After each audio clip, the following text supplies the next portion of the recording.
I have very little time left tonight to have some downtime, so the best I can do is, getting every single bit and piece of content, Spurs content in tonight is an instant reaction type of video when it comes to the tonight's game review. So therefore, instant reaction is the best I can do. That way, I don't have to go through this hassle tomorrow after I'm done fucking it up like Fabrizio Roberto tomorrow, just like the Duncan Spurs used to do. But anyway, and I mean that in a good way, as in getting it done on the court. So Spurs drop their season opener to the Mavericks. So first off, before I get into the game, but I should have addressed in that preview, that little pregame video as they were getting ready to start the game on TNT.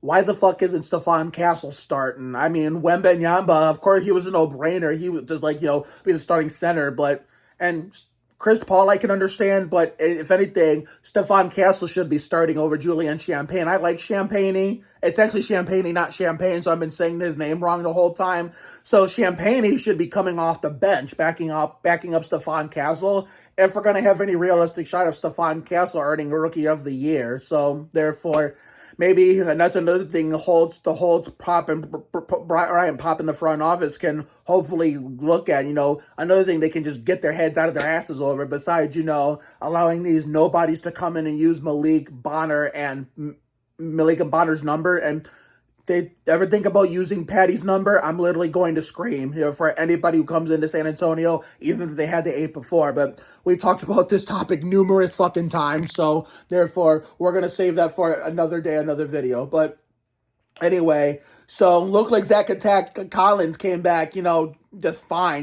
He recovered from that shoulder injury a lot quicker than I anticipated, and I wasn't paying too much attention how he did. I was just glad to see him back. I mean, it's the first game jitters. I mean, sure, I think we're still going to stand by my prediction that we're going to be a play-in team this year. At best, in terms of, sneaking a 7, 8, 9, 10 seed in the West.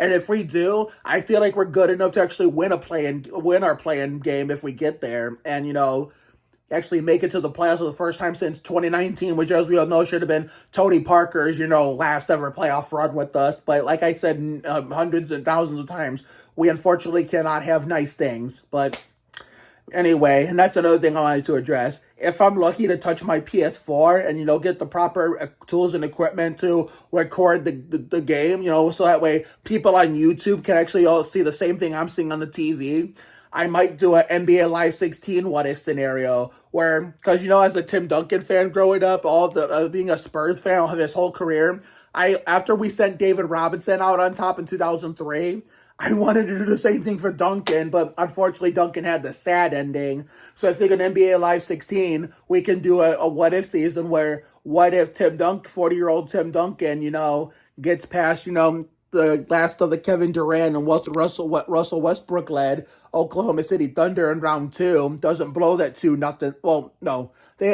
As we all know, Spurs won game 1 in a good old-fashioned ass beating. Game 2, they had that one until that controversial ending. Game 3, they won. But what if, they took the series? Well, OKC can have game 4, but what if the Spurs won game 5 and game 6 and beat OKC and then moved on to the Golden State Warriors and, played them like they played in the real life season opener of 2016-17, not shortly after La Vida Labrets was canceled as a franchise with that cliffhanger ending of Elite Force. They get to the finals like everybody was expecting when we signed Aldridge, the wannabe Bruce Bowen, and they face the Cavs, and guess what? 40-year-old Duncan goes out on top and, keeps the Cavs ringless, That's basically the good ending of the Live in La Vida Labrets era 2015-16, which we can make a reality in NBA Live 16. So therefore, I think that's what I'm going to do. I will address more of that what-if scenario when I make a further update on, when it comes to gaming on my channel. So anyway, back to the real life and the current days, modern day Spurs stuff. So therefore, we played really, really good in the first half. That was a fun back and forth battle of, trading the lead on and off between us and Mavericks, We had a comfortable lead, even if it was only by 2 points from time to time. But it reminded me of the game 2 of the 2013 finals where we just, well, at least in that game, in that series, the third quarter we started off pretty good, but then it went down the shitter late at the towards the end of that third quarter, and all going, was contagious all the fourth quarter where we sucked, and we had that infamous monster block on the 4 and 6 in the finals, got on Splitter, but that's neither here or there. Here we just flat out collapsed in the third quarter. It just went our consistent good play just went down the shitter as soon as the third quarter started. So as I mentioned, we're not wasting any time with this 28 season as a Spurs fan for me with the infamous third quarter blues, because to keep in mind, for those who don't know, this is not a new thing in San Antonio's basketball history, because even in the twilight of Duncan's Spurs, when he was getting older, even in that 2013-14 season where we won as redemption from the 2013 loss, because this wasn't a problem till the 2013-14 season, 14-15, when we brought everybody from the 13-14 championship team back, except for Kyle Anderson, who was the only newcomer when we drafted him. 2015-16, the last year Duncan was there. 2016-17, the first year Duncan wasn't there, and onward. And the last year that Ginobili and Parker played on the team together in 17-18. This has been a thing since 13-14. We played good in the first and second quarter, and then no matter how we do in the rest of the second half, like in terms of the fourth quarter or maybe sometimes overtime, we always end up stinking up the joint like Terry Labonte in the third quarter, which we call the third quarter blues, where we shit the bed in the third quarter and let the other team get closer to us if we have a big lead, or let them pull away if it's a close game. We somehow make a miniature comeback towards the end of the third, beginning of the fourth, and sometimes we keep our foot down and actually complete the comeback, even if it comes up short, or we only complete it 50% and not the full 100%. Like when we complete it, look like we complete 100%, we end up losing the game in the end. At least it's the effort that would count, and it's like 95 to 99% of complete comeback. And tonight we only completed 50% of that comeback. It's a notorious thing for the Spurs these days. So, and Wemby, I love the guy. Don't get me wrong. As much as Zach Attack, Trey and Mamu's my favorite, and wishing best of luck to Devontae Graham back on his original team, the Charlotte Hornets. What the fuck was that tonight, Wemby? Holy shit. I want you to be great, dude. Trust me, I really do. I want you to be the next Tim Duncan, David Robinson, Manu Ginobili, Tony Parker, George Gervin, minus the championships of Gervin, as in the Mark Martin of San Antonio, the best to not win the championship. But seriously, what the fuck was that performance tonight? Too many jumpers. You missed almost half of your shots. You missed almost all but 2 of your three-pointers. You made free throws, which is nice. You rebounded good, and you didn't pick up your first foul till the third quarter, which is good. But maybe it's because you're rusty. That could be it. But either way, that doesn't excuse the fact that you just shoot too many jumpers. I want you to be great, but slow down on the damn jumpers, and you should be fine. Take it into the paint more. I mean, ever since you got to the gym and worked out to gain weight like everybody wanted you to, you've not got off to the best start. But I hope you can shake this off Saturday night when we play the Cheating McDouchebags for our home opener, when we switch to the Fire Stick to watch with the Bill Land replacement, Jacob Toby, and return to Sean Elliott, Dan Weiss, and I will miss Matt Bonner on the Spurs telecast this year. But we got to get the Holtz, Brian Wright, and Pop in the front office to get their hands out of their asses to retire his number, Malik's number, and Patty's number. So far, nobody's used Patty's number yet, and when it came to San Antonio, so let's keep it that way. But oh my God, I mean, the first half was good, not great by any means, but good. Second half, especially the third quarter, was atrocious. We need to do better than this shit if we're gonna, get to that play-in spot I predicted. My prediction of us winning by a small margin or a semi-huge margin obviously aged horribly like fine wine. So I take that with full pride and soul.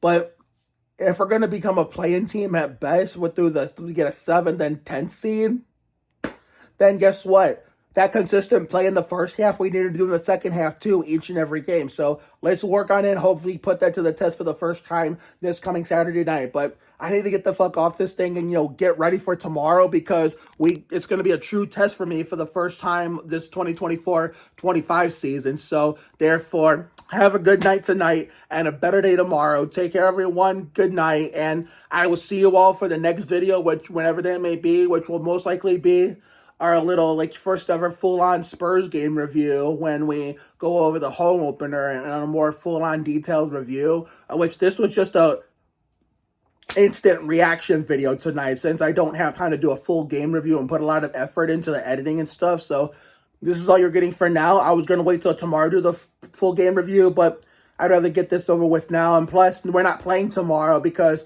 my sister's godmother, my WTF, is possibly coming tomorrow. So I'll give you enough time to spend with her. So therefore, maybe we'll film a couple episodes of the Brook Park documentary called Sandhurst Stories, but we're going to figure this out one way or another. We're going to have a good weekend considering, it's going to be in the, nice tomorrow. But unfortunately, the rain's going to kill it. It's going to be cold as shit Saturday and Sunday.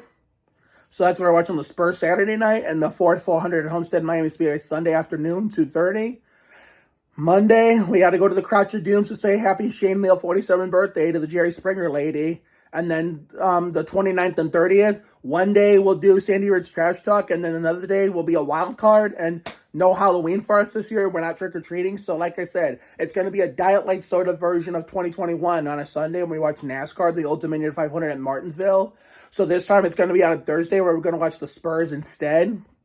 November 1st, we're getting haircuts with Cousin Kenny. Maybe we'll do a double collab with, well, that's pushing it a little too much. Let's give me and Razors enough distance before we do any of that. So maybe we'll do just a simple haircut video with Keno and Razors, a collab video. My cousin Keno, and then Saturday. Guess what Saturday potentially is, depending on if we get any more nice days after that. The Sandy Ridge finale. The first time it's on a Saturday, our first time it's on a weekend, and the first time it's before the Chuck Carter Parts 500. So this will be a good way to end the season. But I'll tell you what we're gonna do. That'll count as a Sandy Ridge finale. Saturday, November 2nd will. But it's gonna be 66, and I don't know when it's gonna be nice again after that. But this is subject to change. But for now, the plan is Sandy Ridge finale, Saturday, November 2nd. But if we get another nice day in a timely manner immediately after that, then we'll change it. But if we don't, then we're going to wait and see if we get an extra nice day, like a week or two or so or later, for the first ever true Sandy Ridge walk-off finale that we actually won't miss this time because we actually did a better job this year conserving our health. So therefore, it's all coming together. Winter's around the corner. Boo. Winter Wonderland Season 4 is around the corner. Good and bad at the same time because the content slaps, but unfortunately it'll be not cold as shit, cold as balls, and the stupid ass white shit will be all over the goddamn place. But we got, Christmas is around the corner. The return of Spurs basketball on Christmas is around the corner. Basketball season for the nation we call Northeast Ohio, across all the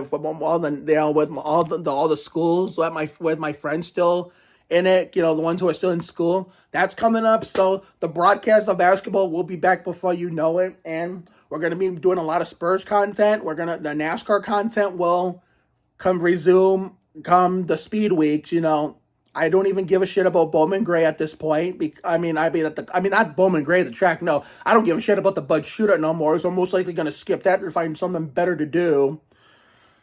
And then we got my Robbie Gordon, Mike Skinner's 31st birthday on Saturday, February 15th, the day of the Napa 300. Since I'm not going to spoil it, there's something that we normally be doing the day before the Daytona 500, the third Saturday of every month. But I don't have more. We'll talk about this in a future video whenever I have time. I've been putting it off for too long. But yeah, for a reason I won't tell you right now, we'll get to watch the Napa 300 on my birthday after we have my birthday dinner if we decide to go celebrate. And then we got the Craftsman Truck Florida Dodge Dealers 250 on my birthday eve, which is mine and Brindley Kerr's best friend anniversary. The Daytona,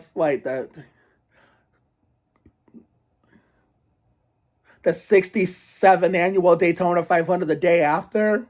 I'm planning so far ahead in advance, but hey, it's always good to do that so you know what you're doing, as you get ready to, because all this winter stuff we do is getting closer. The Thanksgiving portion is coming up, which I think will be immediately after the Sandy Ridge walk-off, if we get it, because if we don't, then we're going straight into it. But I need to quit rambling and get the fuck off this thing. Time to bring it on home and let's get the hell out of here. I will see you all for the next video, whenever that may be, which will most likely be, it might be, yeah, tomorrow. I'm not going to bring anything, but the next video will most likely be, the Spurs, home opener game, post-game review after we face the cheating McDouchebags, and I hope we kick their shit in like Ricky Rudd, because at the end of the day, as of two different fan bases, San Antonio and Dallas, we mutually hate Houston. So therefore, that's all you got to say for now, and I apologize for that mess back there.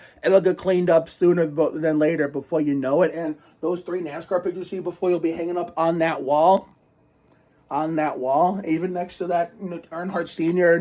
Newspaper, and when he died at Daytona, and those things in that basket right there with the Montoya stuff will get in on exhibit. Anyway, let's get the fuck out of here for real before this video runs on way much longer than it really needs to be. See you later, everyone. Go Spurs, go. See you all Saturday night for the next game, for the home opener against the cheating McDouchebags.